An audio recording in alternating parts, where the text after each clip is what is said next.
welcome back, Brony nerds and gamers. My name is Drummy, and we're playing some more of Swirl Academy, the visual novel. We got to talk to Headmaster Solomon after dealing with all the classwork information. Haven't made any decisions yet, and no real choices as of yet, but I'm liking the story, so let's continue. Now, Tom, I know this is a lot to take in, and I would imagine you're not so used to having a more personal relationship with the headmaster, correct? I'm serious. I love this story. I like this story so far. There's just some moments where I can't help but laugh. I nod, swallowing audibly. Somehow I keep eye contact. I don't want you to feel pressured here. The focus at Swirl Academy is, and always will be, on learning. For almost every student, that means picking classes that interest them, investing time and effort into the tasks given. I'm sure Ty will attempt to get 4 or 5 specialties by me, despite my recommendations, because that's what works for her. However, this is not an absolute truth. You may find an extracurricular things... What? You may find extracurricular things interest you more than classes, and I urge you to pursue them. She leans forward, laying a hand on my shoulder. I can feel tension leaving me at the touch, and her warm smile melts my panic away. She should probably be wearing an undershirt or something. Just for my benefit. 'Cause this feels awkward. The only thing I can ask of you is to do it with conviction and sincerity. Do not give less than you know you can. Yeah. I think I can do that. My voice still shakes, though much less than I thought it would. I feel like in the daunting climb to find a purpose, I've finally gotten a good hold on something. Wonderful. You can leave now. But remember, I'll always be here for anything you need. I won't judge you if you have anything to confess. Or rebuke you if you have any problems you cannot overcome. Okay, seriously. No, seriously. Do you not understand the underlining tone? Is it just me? Am I just terrible? Yeah, don't answer that. Don't answer that. I don't want you to answer that. I get up, giving the headmaster a quick wave goodbye before we exit her office. The second I step outside, I feel like I should have given her a bow, too. Seems more proper.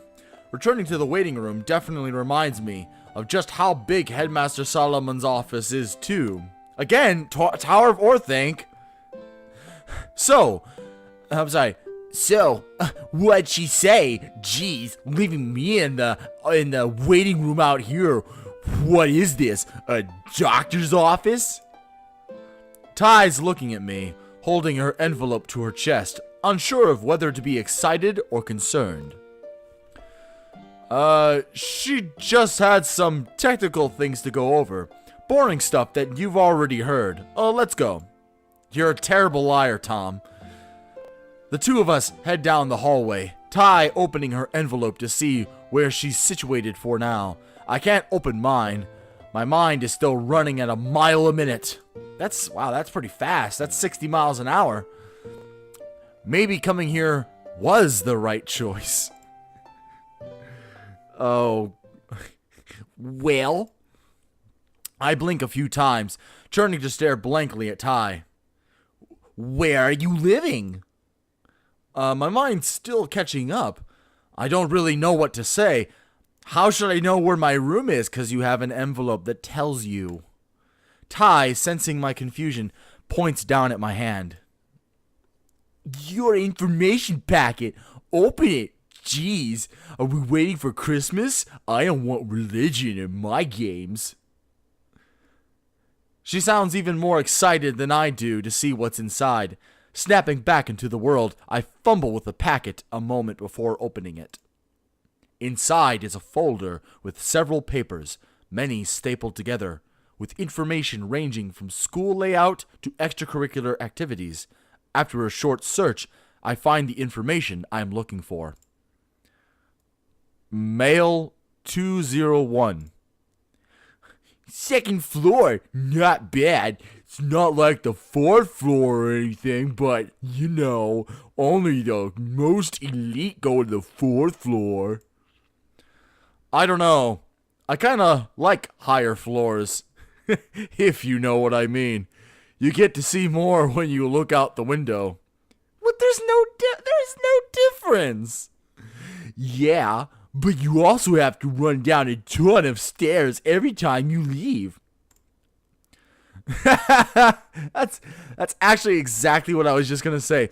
That's what elevators are for. She groans at my response. Ugh, stop being difficult. Even with elevators, it's still more troublesome. It doesn't even matter. It doesn't even. I read through the dormitory introduction, making note of all the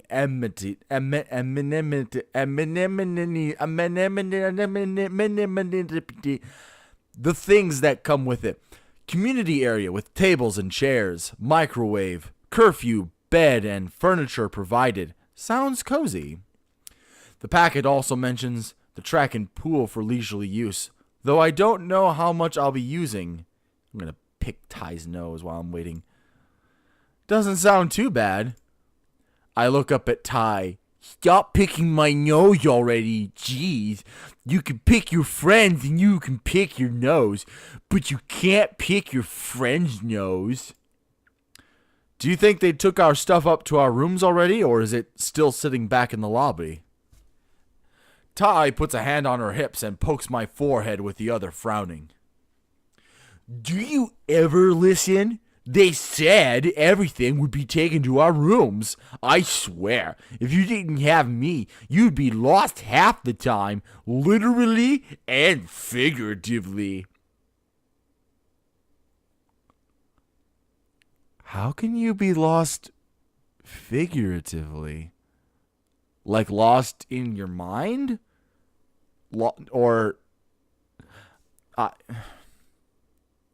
I don't get it. I nudge her elbow, grinning. I guess it's a good thing you stick around then, huh? Yeah?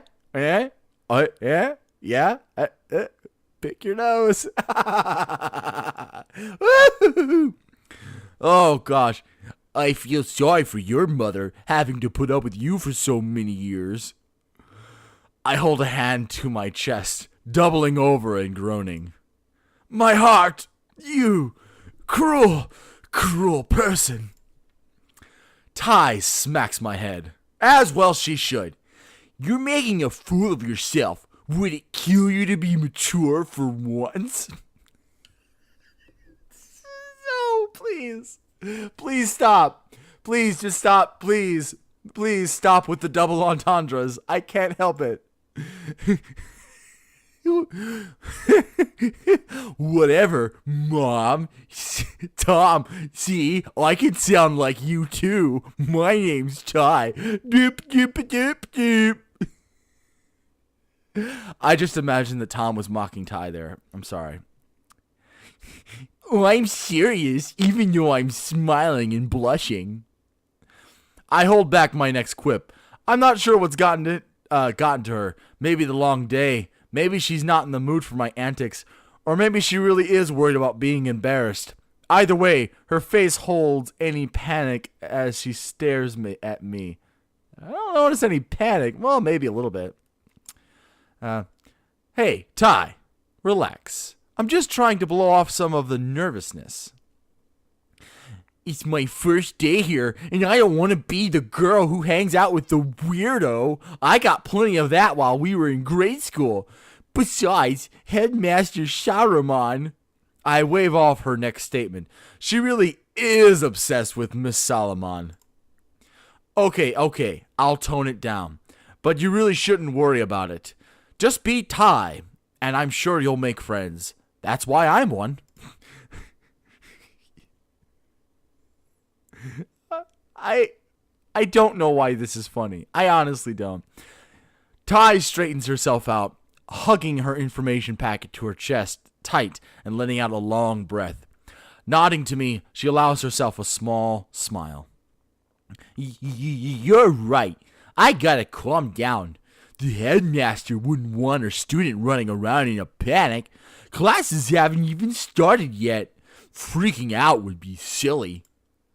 Atta girl. Who says atta girl?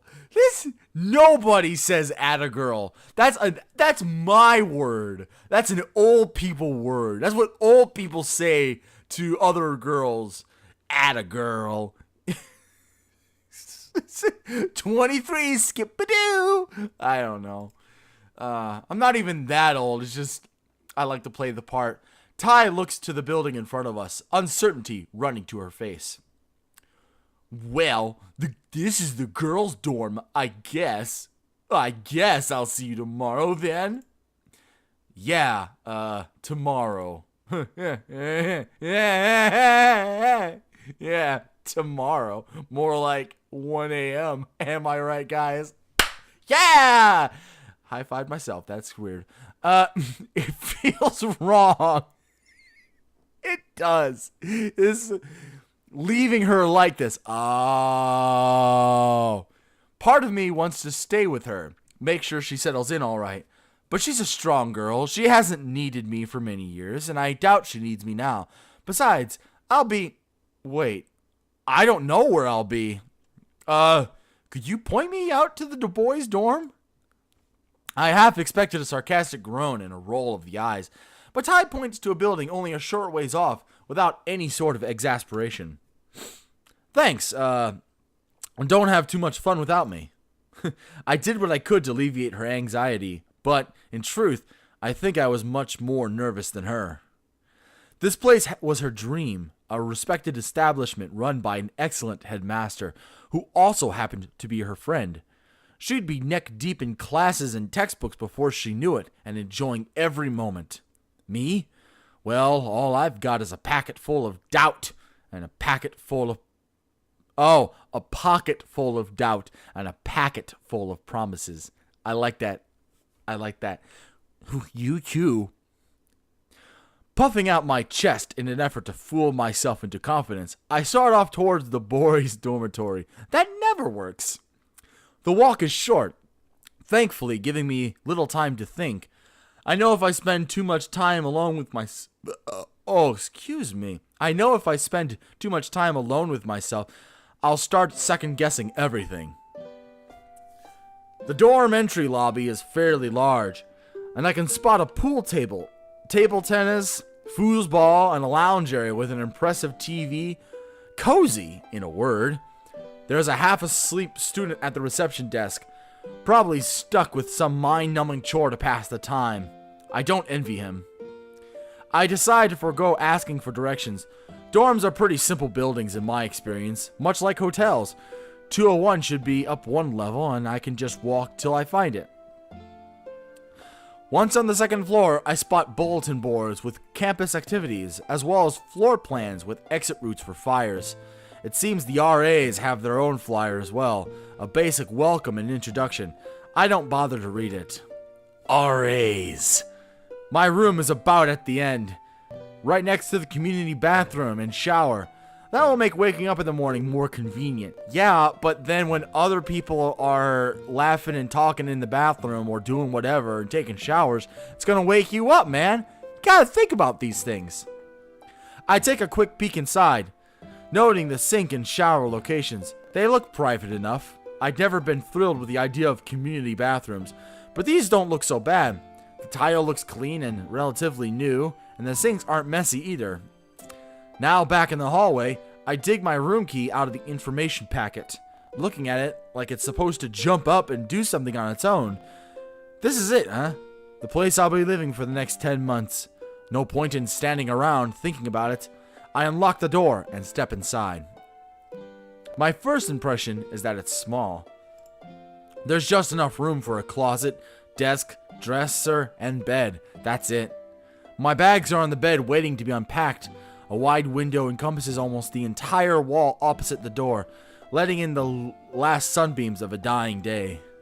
Walking over to the bed, I push my belongings to the side and to allow myself a place to sit, sighing as I finally get to take a load off my weary legs. You know, this hasn't really done anything for not allowing you time to think, since you're obviously spending a lot of time thinking. Granted, I got to sit in Headmaster Saruman's office, but that wasn't exactly relaxing. Yes, again, Tower of Orthanc. Why doesn't anyone listen to me when I say this? Did you hear me, Tom? This is it. This is my life for the rest of the school year. This room, this campus, Ty, and whatever friends I make along the way, assuming I make any at all. I only really felt comfortable because I had Ty alongside me the whole time. Sure, Selena seemed nice enough, but how often would she actually be a part of my teaching? She probably spends all her time in that office. Sighing, I unzip my suitcase, reach in to pull out the first piece of clothing, and these aren't mine. Oh no! Digging through the bag reveals some underwear that probably wouldn't fit me. Realization dawns upon me that I appear to have Ty's luggage. Ugh! Great! I quickly pack the panties away and zip up the luggage. I pull out my phone and quickly send her a text, letting her know that we can switch back in the morning. Right now, I don't want to do anything. I move Ty's luggage off of my bed and flop down, letting the stress and pain of today flow away into the sheets. I let out another deep sigh as I close my eyes. And what will happen after he closes his eyes? I wonder if leaving home means we've grown up. ... I guess that means he's asleep. Well, we'll find out what happens when he wakes up next time on Brony Nerds and Gamers. Until the next episode, you can leave a like or comment below if you enjoyed the video. And as always, you should subscribe. Definitely subscribe if you want to see more videos. Because, you know, it pops up in your feed and you always get to know when a new video pops up. But then again, all my videos pretty much come out around 7 p.m. Central Standard Time. So, I mean, it's not like you can't set your clock to it. Alright, until next time, good night, every pony.